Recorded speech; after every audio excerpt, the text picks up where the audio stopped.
Welcome to Dr. Maitri's Music Therapy Channel. இன்றைய பதிவில் hormonals நம்மளோட செரோட்டோனின், டோபமைன், அட்ரினலின், ஆக்சிடோசின் அதுபோல் இருக்கிற ஹார்மோன்ஸ்லாம் அந்த நியூரல் டிரான்ஸ்மிட்டர்ஸில் எந்த அளவில் அது சிறப்பாக செய்யும், அதற்கு எதுபோல் உணவு வகைகளை ஏற்றுக்கொள்ள வேண்டும், ஆக்சிடோசின் என்ன செய்யும், அப்புறம் நம்மளோட நோய் எதிர்ப்பு சக்தியை எப்படியெல்லாம் நம்ம சிறப்புப்படுத்திக்க முடியும் அப்படின்னு பார்க்கலாம்.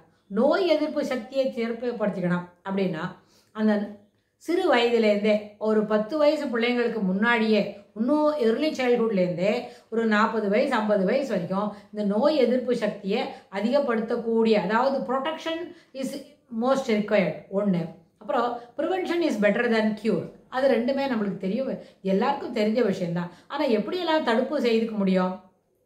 எங்கே போனாலும் நம்மளை ப்ரொடெக்ட் பண்ணிக்கிற அளவுக்கு போகணும். எந்த ஊரில் போனாலும் நம்ம ஊர் கிளைமேட்டில் இருக்குல்ல, there are people they are having frequent travel இருக்கும்.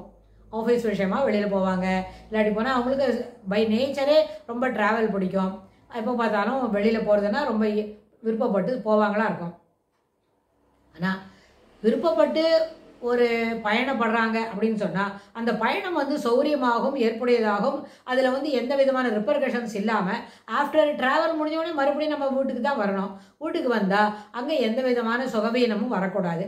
அப்படின்னா இந்த நோய் எதிர்ப்பு சக்தி, வெளிக்காற்றுலேருந்து வரக்கூடிய தூசு, அதிலெல்லாம் நம்ம ப்ரொடெக்ட் பண்ணிக்கிறதுக்கு தெரியணும், முதல் விஷயம். ஆனால் இதெல்லாம் பரவாயில்ல, ப்ரொடெக்ட் பண்ணிக்காட்டா பரவாயில்ல, தட் இஸ் நாட் ரிக்வயர் அப்படின்னு நினைக்கிறாங்கன்னு வைங்க. அவங்க இன்டர்னலாக பேலன்ஸ் பண்ணிக்கணும் ஆரோக்கியத்தை. எப்படி? அப்போ நோய் எதிர்ப்பு சக்தியாக இருக்கக்கூடிய சில சாமானெல்லாம் அவங்க அடிக்கடி எடுத்துக்கிறவங்களா இருக்கணும். அப்புறம் ரொட்டீன் வேலையை மாறாத செய்யணும். அதெல்லாம் இருக்குது. இதை தனி மனிதனாக ஒருத்தரும் 1 to 1 பேசி தெரிஞ்சுக்கும் பொழுது இதை ரொம்ப விரிவாக சொல்லி கொடுக்க முடியும். ஆனால் பொதுவாக சொல்லணும் அப்படின்னு சொன்னால் நம்ம சாப்பிட்ற உணவு எப்போவுமே ஃப்ரெஷ் ஃபுட்டாக இருக்கணும். இன்றைக்கி தயார் பண்ணினது இன்றைக்கி உள்ளே சாப்பிட்டு முடிக்கணும். அது வேக வச்சு சாப்பிட்றதா இருந்தாலும், பச்சை காய்கறிகளை சாப்பிட்றதா இருந்தாலும், இல்லை பழ வகைகள் சாப்பிட்டு நம்ம திருப்திப்படுத்திக்கிறோம் அப்படி எப்படி சொன்னாலும் அது என்ன செய்யணும்? நிச்சயமாக அன்று தயார் பண்ணுற பதார்த்தங்களை, அன்று தயார் பண்ணுற உணவு வகைகளை அன்றே முடித்து விடணும். வெரி ரேர்லி நாளைக்கு வச்சுட்டு சாப்பிடலாம், ஒரு 24 hours கழிச்சு சாப்பிட முடியும் அப்படின்றது இருக்கும்.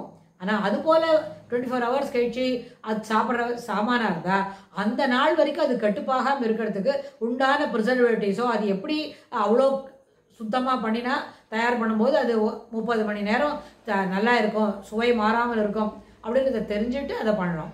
அப்புறம் சாமான்லாம் பதார்த்தங்கள் பண்ணும்பொழுதே அது ப்ராப்பராக குக் பண்ணுறோன்னு வைங்களேன், அரை வேக்காடு இருக்கும்போதே அதை எடுத்துடக்கூடாது. நல்லா முழு அளவில் கொதிக்கணும். கொதிச்சிட்ட பிறகு அதை எடுத்தால் அதெல்லாம் என்ன இது போல் தயார் பண்ண, இதெல்லாம் இந்த மாதிரி ஒரு பதிவில் சொல்கிறத காட்டிலும் வீட்டில் அவங்கவுங்க பேரண்ட்ஸ் அதுக்கு சொல்லிக் கொடுப்பாங்களா இருக்கும். இதில் பெரிய விஷயம் என்ன கேட்டால், ப்ரெசென்ட் சினாரியோவில் நிறைய பெண் பிள்ளைகளுக்கு சமைக்கிறதுக்கே இஷ்டப்படுறதில்லை.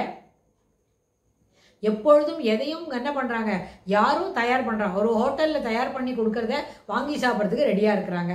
தே doesn't want to plan things. கிச்சனில் போய் பிளான் பண்ணி சமைக்கிறதுக்கு தயாராக இருந்தால் தான் அந்த பதார்த்தங்கள் நம்ம ஹோம் மேட் ஃபுட்டுன்னு சொல்ல முடியும். யாரோ ஒரு வீட்டில் பண்ணுறது அவங்க வீட்டு ஹோம் ஃபுட்டு தானே தவிர அது நம்ம வீட்டு ஹோம் ஃபுட் இல்லை. ஸோ இது ஒரு டிபேட்டபிள் பாயிண்ட்டு. இதை பற்றி நம்ம பேசணும்னு சொன்னால் இதுக்கு இந்த மாதிரி சேனலில் பேசுறது ஏற்புடையது அன்று. அதில் அது பேசினா அது ரொம்ப தூரம் அதை எடுத்துகிட்டு போக முடியாது.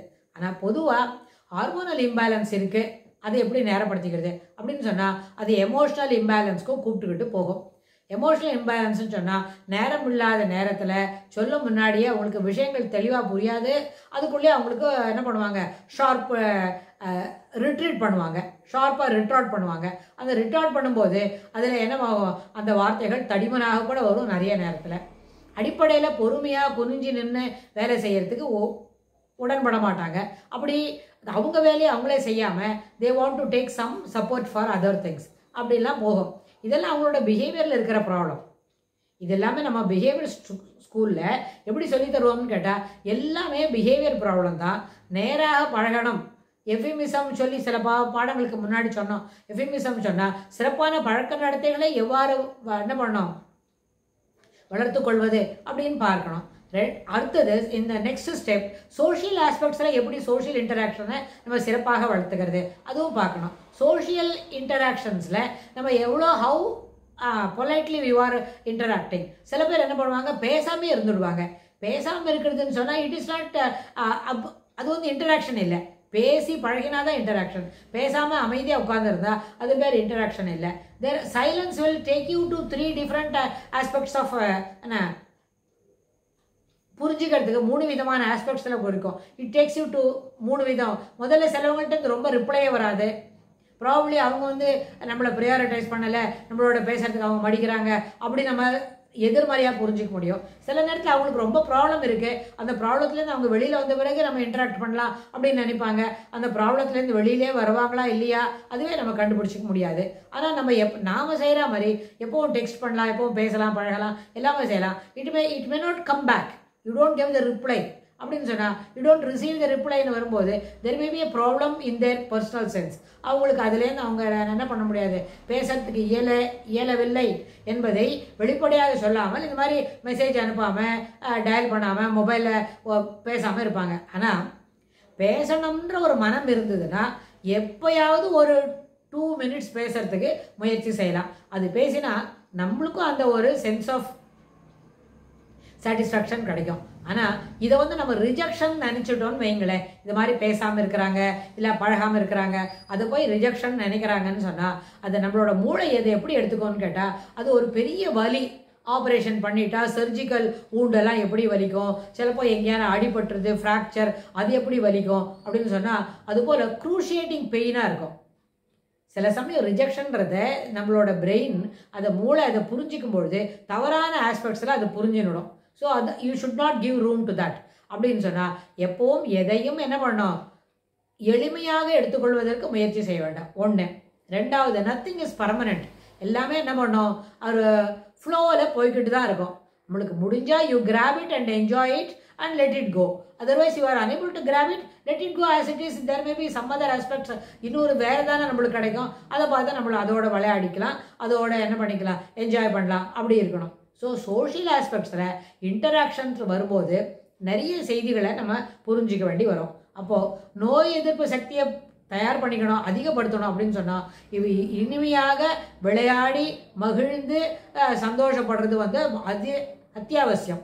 சில நேரத்தில் எந்த விஷயமும் இல்லாட்டா கூட நம்மளே என்ன செய்யலாம், ஒரு 1/4 மணி நேரத்துக்கு சிரிப்பு தரக்கக்கூடிய என்ன நம்மளோட ஜாய்மெண்ட் இருக்கிறதுல ஜாய்ஃபுல் மூமெண்ட்டாக ஏற்கனவே நம்மளோட தகப்பனாரோட செலவு பண்ணியிருப்போம், நம்மளோட வீட்டில் இருக்கிற பிள்ளைங்களோட செலவு பண்ணியிருப்போம், இல்லாட்டி போனால் நம்மளே நம்ம ஆஃபீஸ்லேயே எப்படி இருப்போம், அதெல்லாம் யோசித்து பார்த்து அது அந்த நகைப்புக்கு ஒரு வகுப்புனா எள்ளி நகையாடுறதுக்கு இல்லை, சிரித்து மகிழ்வதற்கு ஒரு வழி காட்டக்கூடிய சில செய்திகளை நம்ம நினைவுபடுத்திக்கலாம். அது மாதிரி சில புத்தகங்களை படித்து பார்க்கலாம். அதனால் இசை கேட்டு மகிழலாம். இது எல்லாமே இந்த ஆக்சிடோசின் லெவலை பாடியில் எப்போவுமே ஃப்ரெஷ்ஷாகவும் அதிகப்படுத்தியும் அதை வந்து நல்ல ஃபுல் பிரிமில் வச்சுட்டாதான் நம்மளோட மனம் எப்பொழுதும் இனிமையாக இருக்கும். அப்போ தான் எமோஷ்னலி என்ஜாயிங் மூமெண்ட் இருந்துகிட்டே இருக்கும். சிலவங்க எல்லாரும் நல்லா பேசுவாங்க, யாரான ஒருத்தரை பார்த்தா அப்படியே மூஞ்சியெல்லாம் முகத்தை ரொம்ப இறுக்கிடுவாங்க. எதுக்கு, அவங்களுக்கு இன்ட்ராக்ட் பண்ண பிடிக்கல.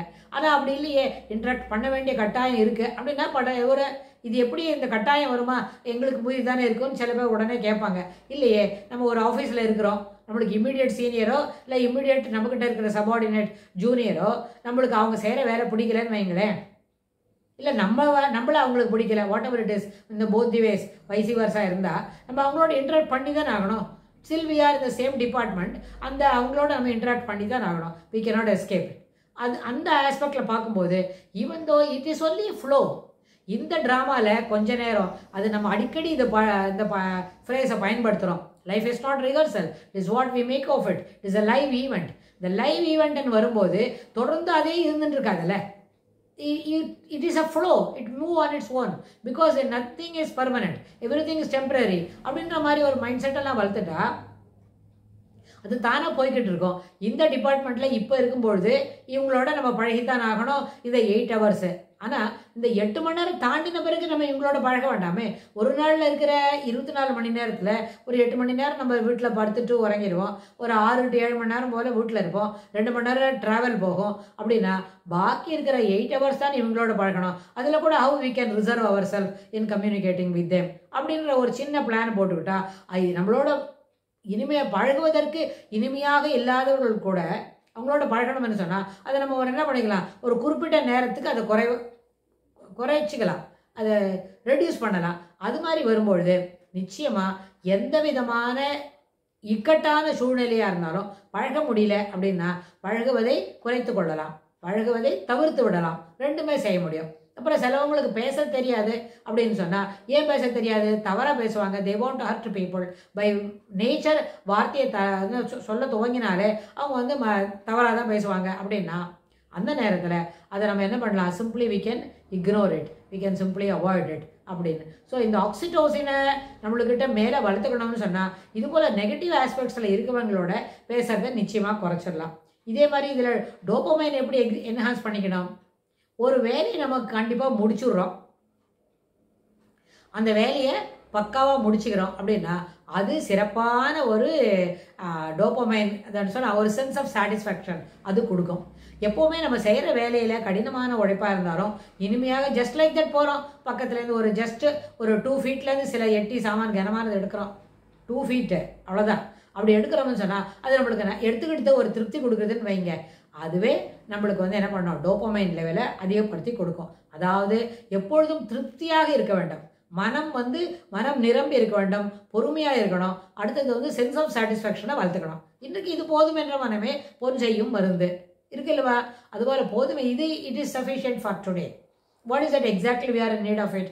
இன்ற பொழுதுக்கு இப்போ ஆல்ரெடி வி ஆர் இந்த ஈவினிங் ஒரு 2 to 3 ஹவர்ஸ்க்குள்ளே இதெல்லாம் நைட்டுக்கு தேவையானதாக தயார் பண்ணோம்னு வைங்க, that is sufficient for today. நாளைக்கு மார்னிங் பார்க்கலாம். ஏன்னா because of it is raining heavily, you have to make it for என்ன வரும்னு தெரியாதுன்னா அது போல் நேரத்தில் அந்த அன்றைய பொழுதுக்கு அந்த 2 to 4 ஹவர்ஸ்க்கு என்ன தேவை இருக்கோ அதை ஒண்டி நம்மளால் ஃபுல்ஃபில் பண்ண முடியும்னா அப்போ ஒரு சென்ஸ் ஆஃப் சாட்டிஸ்ஃபேக்ஷன் கிடைக்கும்.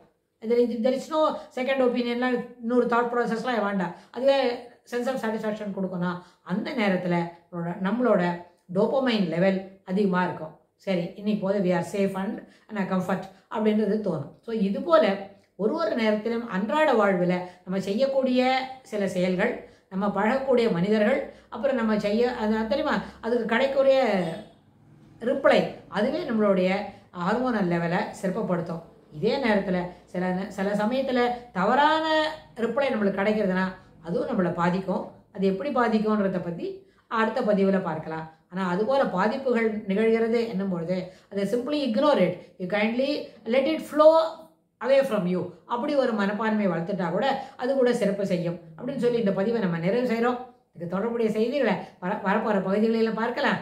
தேங்க்ஸ் ஃபார் வாட்சிங்.